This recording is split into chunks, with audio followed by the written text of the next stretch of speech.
Kwa majina naitwa Rafael Michael Chengula, napatikanika mkoa wa Morogoro, wilaya ya Kilombero.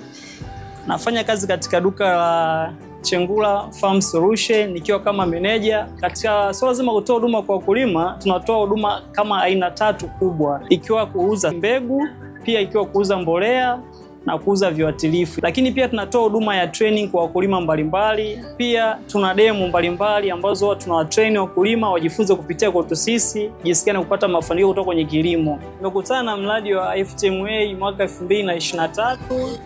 Wakatupa mafunzo mbalimbali. Tushai kwenda Morogoro kupata mafunzo pale ya matchmaker ambayo yalihusiana na masuala mazima ya business planning, jinsi ya kuandaa mpangilio wako wa biashara ili kuwezesha kupata mkopo benki. Lakini pia wakatufundisha pia elimu zaidi ya kuhusu swala zima la elimu ya viuatilifu, matumizi yake na jinsi ya kuelimisha wakulima. Kwa unakuta mafunzo yote ambayo pia tumeyapata pale kutoka kwenye matchmaker yametuwezesha pia si kumnufaisha mkulima na pia hata si kama magrodila pia, kwa sababu pia ni wakulima kunufaika na hayo mafunzo.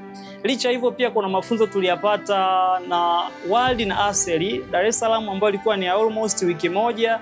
Yalitujenga sana kiuwezo kutambua mpangilio mzima wa kibiashara na jinsi gani ya kutunganisha kati ya sisi na bankers ili iwe rahisi katika kupata loan, lakini pia hata mpangilio mzima wa biashara na pia kutoa elimu kutokana na mazingira yanavyochanging kwa wakulima wetu.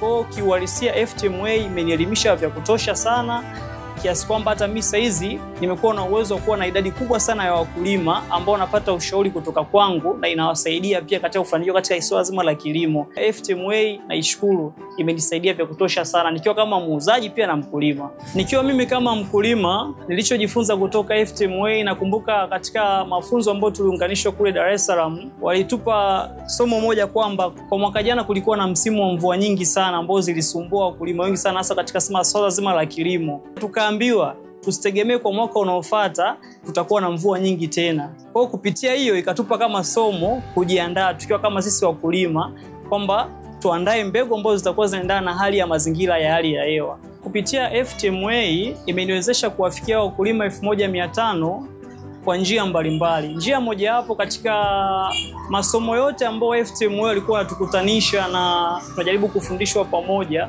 walikuwa wanatuunganisha na AMCOS mbalimbali. Na katika AMCOS mbalimbali ukiangalia kila AMCOS ilikuwa ina wanachama ambao ni wakulima. Kwa kupitia hivyo nilikuwa najaribu kuchukua mawasiliano nao, namba za simu, na nina magrupu ambao mbalimbali ya watu zaidi ya 1500 nimeunda. Huwa najaribu kutuma message kwa wakulima kupanda kwa bidhaa fulani, kuwepo kwa bidhaa fulani ambayo sokoni ilikuwa hamna, kwa sasa imefika ili waweze kuifikia na kuipata kwa muda husika. Lakini pia nijaribu pia kutoa elimu kwa wakulima ya kutosha kuhusu hali ya hewa.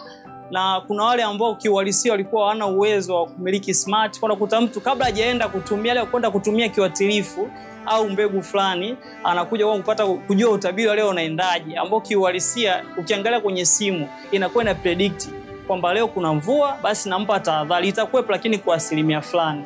Kwa kupitia hiyo pia kanisaidia kuwa na idadi kubwa ya wakulima kutokana na uhalisia ambao nilikuwa nawaambia.